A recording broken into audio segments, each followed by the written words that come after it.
धनंजय मुंडे पुन्हा मंत्री होणार.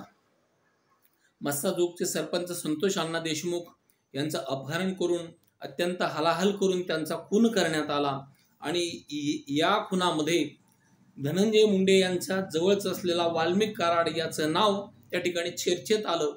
त्याचं नाव त्या आल्यामुळं या ठिकाणी धनंजय मुंडेवर मोठ्या प्रमाणात आरोप होऊ लागले आणि अशा अवस्थेमध्ये त्या ठिकाणी धनंजय मुंडेने सुद्धा वाल्मिक कराडशी असलेले संबंध मान्य केले. ते मीडियाने त्यांना विचारलं की वाल्मिक कराड तुमच्या जवळचा आहे का, तर त्यांनी सांगितलं हो तो माझ्या जवळचा आहे, त्यात नाकारण्यासारखं काय आहे.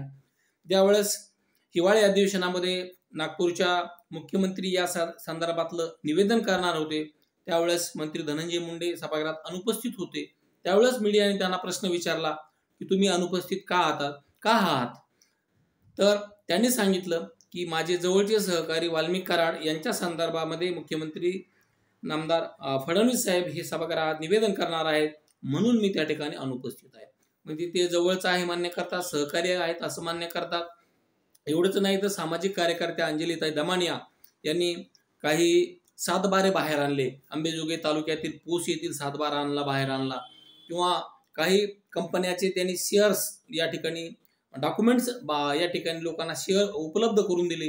त्यात काही कंपन्यांमध्ये भागीदारी वाल्मिक कराड आणि धनंजय मुंडे यांच्या म्हणजे भागीदारी एकत्र आहे, सातबारे एकत्र आहेत. याशिवाय धनंजय मुंडे यांचं सगळं सांभाळून घेणार म्हणजे राजकीय असेल इतर कुठलेही कामं सांभाळून घेणार अशा प्रकारची वाल्मिक कराडची या ठिकाणी ओळख होती. आणि ज्यावेळेस राज्यामध्ये प्रचंड संतापाची लाट निर्माण झाली त्यावेळेस धनंजय मुंडे यांच्यावर टीका होऊ लागली. इतकंच नाही तर भगवानगडाच्या दसरा मेळाव्यावर पंकजाताई मुंडे यांनी सुद्धा जाहीरपणे सांगितलं की ज्यांच्याशिवाय धनंजय मुंडे यांचं पान हलत नाही तो वाल्मिक कराड. तर अशी त्याची ओळख आहे आणि ह्या व्यक्तीचं नाव या खंडणी प्रकरणामध्ये या खून प्रकरणामध्ये समोर आलेलं आहे. आणि अशा वेळेस या ठिकाणी चार्जशीट दाखल होतो आणि या चार्जशीटमधील एका व्हिडिओ कॉलचे काही स्क्रीनशॉटचे फोटो 7-8 फोटो व्हायरल होतात आणि लोकांच्या मनामध्ये प्रचंड जनक्षोभ निर्माण होतो. या ठिकाणी अधिवेशन मुंबईला सुरू असतं आणि या अधिवेशनाच्या दुसऱ्याच दिवशी हा प्रकार घडतो आणि तात्काळ धनंजय मुंडे यांना आपल्या पदाचा राजीनामा द्यावा लागतो. कारण त्यांच्यावर रोषच तेवढ्या प्रमाणात लोकांचा व्यक्त होतो. आता मात्र या ठिकाणी चार्जशीट दाखल झालेला आहे, सुनावणी सुरू आहे. सरकारी विशेष वकील म्हणून या ठिकाणी उज्ज्वल निकम आणि सहाय्यक सरकारी वकील म्हणून बाळासाहेब कोले यांची नियुक्ती करण्यात आलेली आहे आणि हे प्रकरण आता बीडच्या या ठिकाणी न्यायालयात सुरू आहे. तर दुसऱ्या बाजूला या ठिकाणी नारळी सप्ताहाच्या सांगता समारंभाला धनंजय मुंडे आणि आमदार सुरेश धस एकाच वेळी व्यासपीठावर उपस्थित राहणार होते.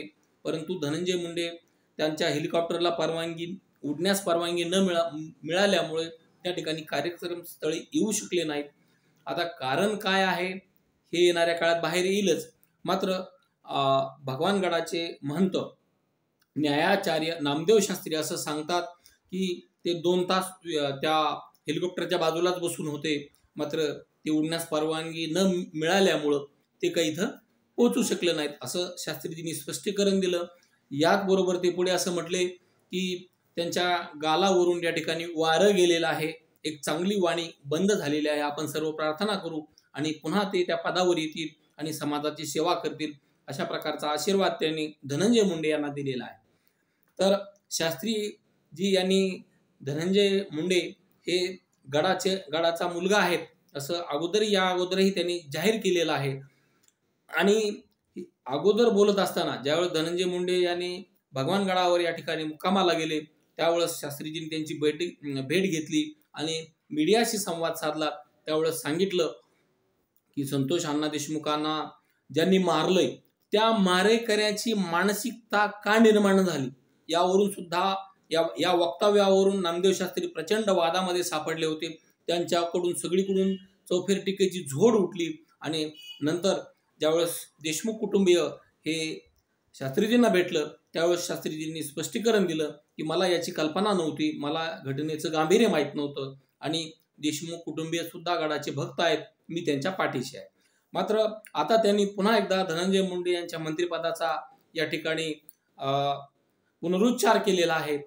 हाच प्रश्न अजित पवार यांना मीडियाने विचारला असता, म्हणजे मीडियाला विचारलं की शास्त्रीजी असं म्हणताय, तर त्यावेळेस त्यांनी सांगितलं की कोण काय म्हणतंय यापेक्षा या संतोष देशमुख प्रकरणाची सुनावणी सुरू आहे आणि हे झाल्यानंतर मुख्यमंत्री आणि दोन्ही उपमुख्यमंत्री मिळून हा निर्णय घेतला जाईल अशा प्रकारचं स्पष्टीकरण दिलेलं आहे. तर दुसरीकडं धनंजय मुंडे यांचे सहकारी, त्यांच्या पक्षाचे राज्यमंत्री बाबासाहेब देशमुख जे अहमदपूरचे आमदार आहेत, त्यांनी असं सांगितलं की त्यांना अर्धांग वायू झालेला आहे, त्यांचे डोळे वाकडे झालेले आहेत धनंजय मुंडे यांचे. तर धनंजय मुंडे यांनी तत्काळ स्पष्टीकरण दिलेलं आहे की मला बेल्स पायसी नावाचा आजार झालेला आहे, त्यामुळं त्या ठिकाणी मला बोलायला त्रास होतोय. मला म्हणजे काही मीडिया अशी बातमी चालवत आहे की मला अर्धांगवायू झाला, अर्धांगवायूचा झटका आला किंवा माझे डोळे वाकडे झालेले. तर असा कुठलाही प्रकार नसून त्या ठिकाणी म्हणजे फक्त बेल्स पायसीमुळं अशा प्रकारचं घडलेलं आहे. तर ह्या आजाराबाबतीत जरी काही असेल तरी सुद्धा या ठिकाणी धनंजय मुंडे यांच्या मंत्रिपदावरून या ठिकाणी जोरदार चर्चा सुरू आहे. यापूर्वी सुद्धा ते त्या ठिकाणी सामाजिक न्याय मंत्री होते, कृषी मंत्री होते, अगदी राज्याचे विरोधी पक्ष नेते होते. आताही म्हणजे त्यांच्या भगिनी पंकजाताई मुंडे या मंत्री आहेत. मात्र या मस्साजोगच्या प्रकरणावरून, संतोष अण्णाच्या खून प्रकरणावरून आणि त्यांच्या जवळचे लोक जसं वाल्मिक कराड असेल, विष्णू चाटे असतील किंवा त्यातील इतरही लोक हे धनंजय मुंडे यांचे कार्यकर्ते असल्यानं यावर प्रश्नचिन्ह निर्माण झालेलं आहे.